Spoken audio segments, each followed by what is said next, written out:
नमस्कार दोस्तों, स्वागत है आपका एक्सेल एकेडमी में। I am Shubham विद्यु। दोस्तों, अगर आप भी मेरे साथ हैं तो वीडियो को लाइक, शेयर और चैनल को जरूर सब्सक्राइब करें।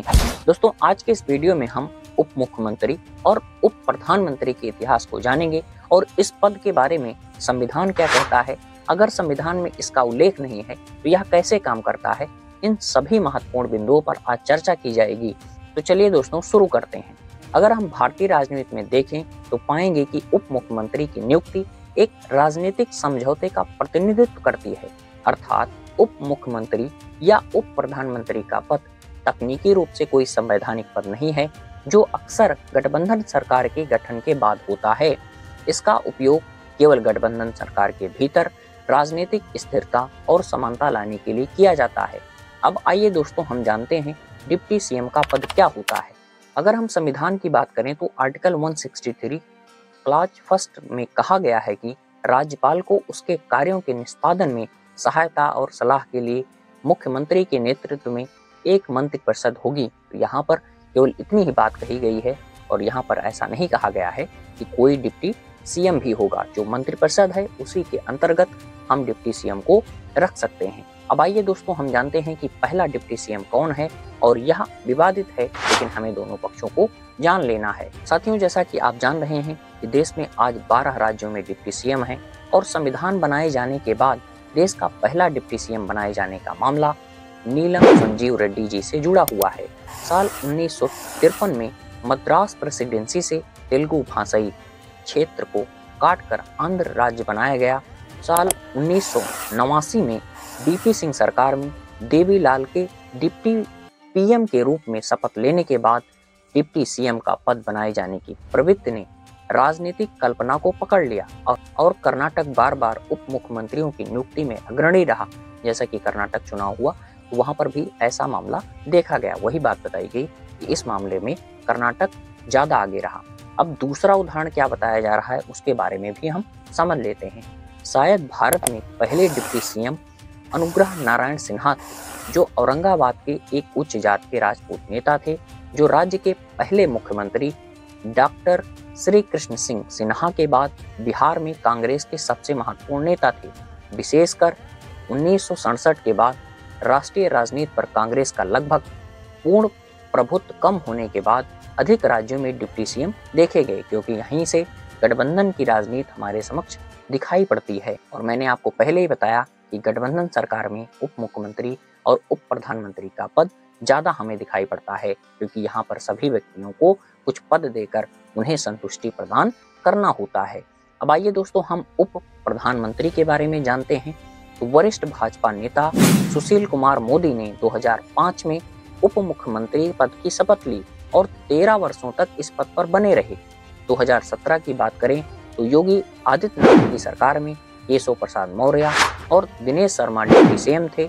वहीं 2022 में योगी सरकार में दिनेश शर्मा के स्थान पर ब्रजेश पाठक, जबकि सेकंड जो केशव प्रसाद मौर्य थे वे अपने पद पर बने रहे। शिरोमणि अकाली दल के अध्यक्ष सुखबीर सिंह बादल 2009 से 2017 तक अपने पिता प्रकाश सिंह बादल के डिप्टी सीएम थे। कर्नाटक बार बार उप मुख्यमंत्रियों की नियुक्ति में अग्रणी रहा। वर्ष 1982 में राज्य में एम वीरप्पन मोइली के मंत्रिमंडल में एस.एम. कृष्णा कांग्रेस के रूप में एक डिप्टी सीएम थे। 1994 में एच.सी.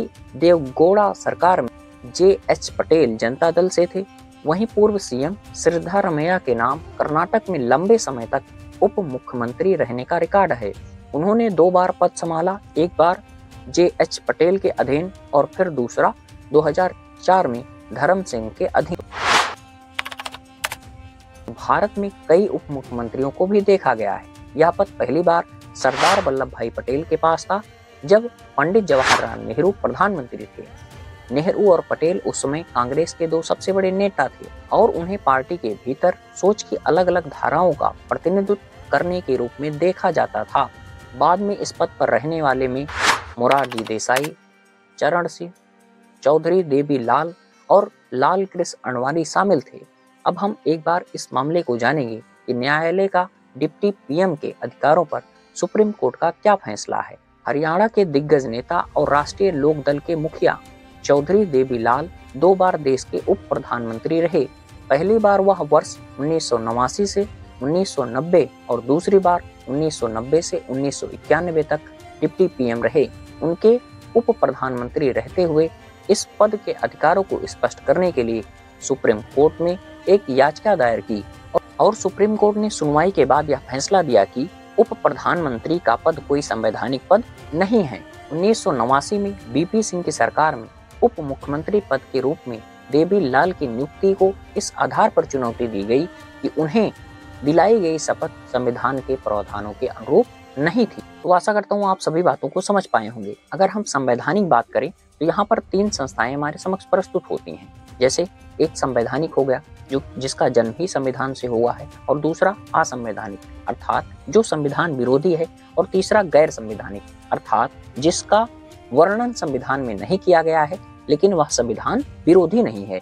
तो जो डिप्टी पीएम और डिप्टी सीएम का पद है वह गैर संवैधानिक के अंतर्गत हम रखकर बातों को समझ सकते हैं, क्योंकि उसका उल्लेख संविधान में नहीं किया गया है फिर भी वह हमारे समक्ष प्रस्तुत हो रहा है।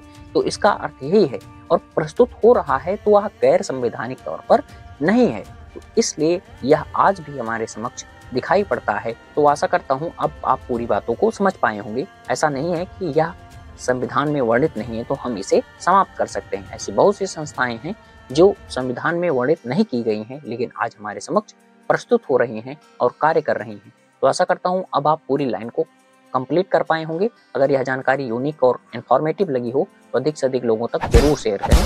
नमस्कार, धन्यवाद दोस्तों।